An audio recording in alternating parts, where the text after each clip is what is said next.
নির্বাচনের বিষয়ে যারা কনফিউশন এখনো ছড়াচ্ছেন, আমরা দেখছি তো আমাদের তাদের প্রোফাইলগুলো খুবই ক্লিয়ার। তারা আগে কি, তাদের রোল কি ছিল, তারা কেন কনফিউশন ছড়াচ্ছেন। নির্বাচনের 37 দিন বাকি আছে। আমরা মনে করি আমরা খুবই ভালোভাবে প্রিপেয়ার্ড আছি।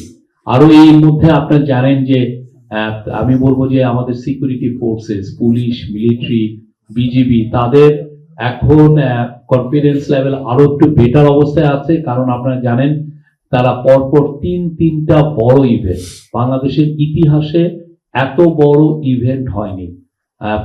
শরীফ ওসমান হাদির জানাজা, তারেক রহমানের দেশে ফিরে আসা এবং সেই উপলক্ষে একটা বড় তার একটা অ্যারাইভালের দিন, একটা বড় পলিটিক্যাল একটা গ্যাদারিং, এবং আপনার বেগম খালেদা জিয়ার জানাজা, এটা বাংলাদেশের ইতিহাসে এত বড় ইভেন্ট কিন্তু হয়নি। আপনি যদি ইন টার্মস অফ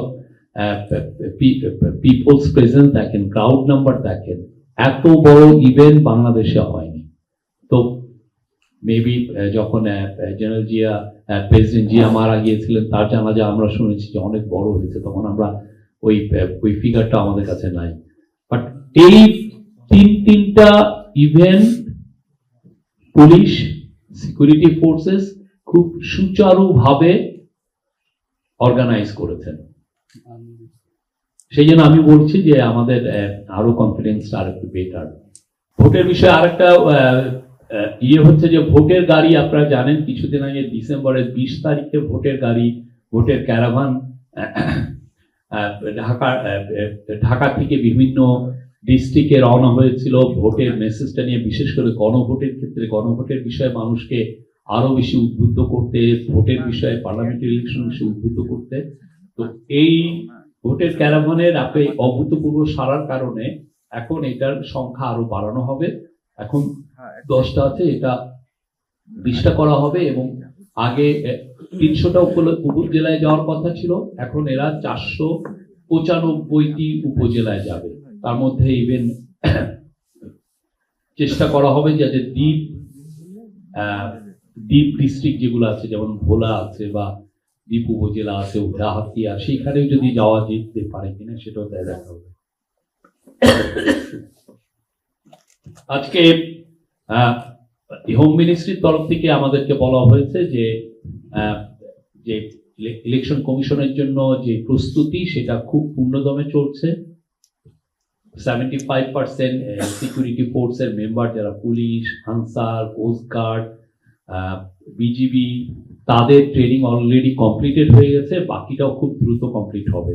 আমরা আশা করছি ভোটের জন্য সবাই প্রিপেয়ার থাকবেন। একই সাথে সিসিটিভি এবং বডি অন ক্যামেরা, সেটাও বিষয়েও ট্রেনিং গুলো চলছে। এগুলো খুব আশা করা হচ্ছে যে 31 জানুয়ারির মধ্যে এটা শেষ হবে। এর ফলে যেটা হবে যে আমরা প্রত্যেকটা একটা, এছাড়া হোম মিনিস্ট্রি নিজে একটা অ্যাপ ডেভেলপ করছে, যাতে বাংলাদেশের যে কোনো জায়গায়, যে কোনো প্লেসে যদি কোনো ধরনের ভোটিং এর ক্ষেত্রে কোনো ডিসরাপশন হয়, কোনো ভায়োলেন্স হয়, সেটা যেন ইমিডিয়েটলি সেন্ট্রালি এটা জানা যায় যে কোনো জায়গায়। ফলে যে সিকিউরিটি ফোর্স আরো যদি মোবিলাইজ করার প্রয়োজন হয়, সেই কাজটা করা যাবে। আর প্রত্যেকটা উপজেলা এক একটা করে মনিটরিং কন্ট্রোল রুম থাকবে, ডিস্ট্রিক্ট লেভেলেও থাকবে, ডিভিশনাল লেভেলেও থাকবে, এবং সেন্ট্রালি ঢাকায় তো থাকবে। আরো 20টা সহ এটা আবার যাওয়া শুরু করবে ওরা 9th of জানুয়ারি থেকে। এটা চলবে 31শে জানুয়ারি পর্যন্ত। এরা মোট 30টি টিভিসি দেখাবে, এবং কিছু কিছু ক্ষেত্রে ওরা স্ট্র্যাটেজিক পয়েন্টে থাকবে আর কি। ধর্ম মন্ত্রণালয়ের সাথে চিফ অ্যাডভাইজার একটা মিটিং ছিল, এগেন এটাও নির্বাচনকে সামনে রেখে নির্বাচনের প্রস্তুতি, বিশেষ করে গণভোটের বিষয়ে, যাতে আমাদের ইমামদেরকে উদ্বুদ্ধ করা যায়, তারা যাতে তাদের বাংলাদেশি, তাদের যারা শুক্রবারে তারা যে খুতবা পড়েন সেই সময় বা অন্যান্য সময়, যাতে জনগণকে উদ্বুদ্ধ করতে পারেন গণভোটের বিষয়ে, গণভোটের গুরুত্বর বিষয়ে, হ্যাঁ, হা ভোটের বিষয়ে। তো সেই জন্য আজকে ইমামদেরকে নিয়ে, আজকে ধর্ম মন্ত্রণালয় নিয়ে চিফ অ্যাডভাইজারের আজকে একটা বড় মিটিং ছিল। সেখানে বলা হয় যে ইমামদের অলরেডি 500 জন আলেমের সাথে তারা এক ধরনের ঘরোয়া বৈঠক করেছেন, তাদেরকে এই গণভোটের বিষয়ে জানিয়েছেন এবং সোফার তারা খুব ভালো সাড়া পেয়েছেন তাদের কাছ থেকে। এছাড়া ইমাম প্রশিক্ষণ কেন্দ্র যেগুলো আছে এবং বাংলাদেশে আপনি জানেন যে মক্তব আছে, যেখানে খুবই প্রি প্রাইমারি লেভেলে পড়ানো হয়, সেই জায়গার ৭৭,০০০ মক্তব আছে। তাদের যারা মক্তবে যারা পড়ান, বিশেষ করে ইমামরাই পড়ান মূলত, তাদেরকেও কিভাবে এখানে ইনভলভ করা যায় সেই বিষয়েও আজকে এই বিষয়ে জোর দেওয়া হয়। বাংলাদেশে মসজিদ আছে 4 লক্ষ, বাংলাদেশ ঢাকায় একাই আছে 4,000 মসজিদ। সমস্ত মসজিদের ইমামদেরকে কিভাবে উদ্বুদ্ধ করা যায় এবং এছাড়া অন্যান্য ধর্মের যারা জনগোষ্ঠী আছেন তাদের